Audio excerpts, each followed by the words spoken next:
Hey everyone, Technoment here with the video for you guys. In today's video, I'm going to show you how to turn off or restart your iPhone 6s or the 6s Plus. So let's get started.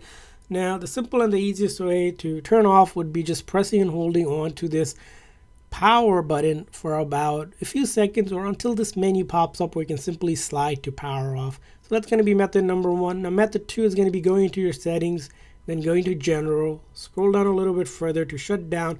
The same menu pops up, you can slide again to turn it off. Now, if those aren't working for you, you can also restart it following this method, which is you're going to press and hold the home button and this power button at the same time. So I like to usually hold it like this, so I can press and hold both of these buttons at the same time with my thumb, just like that. And you're going to hold it until the screen goes completely black, and then you see the Apple logo appear again.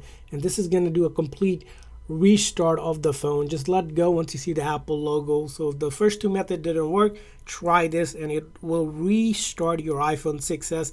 Helps even if your phone is frozen, stuck, not responding. You want to try this and do the same thing again. If it doesn't work the first time, just keep on trying it. Just hold on to that home button and that power or the side button, and after doing that, your phone should be working. And that's how you turn off or restart your iPhone 6s or 6s Plus.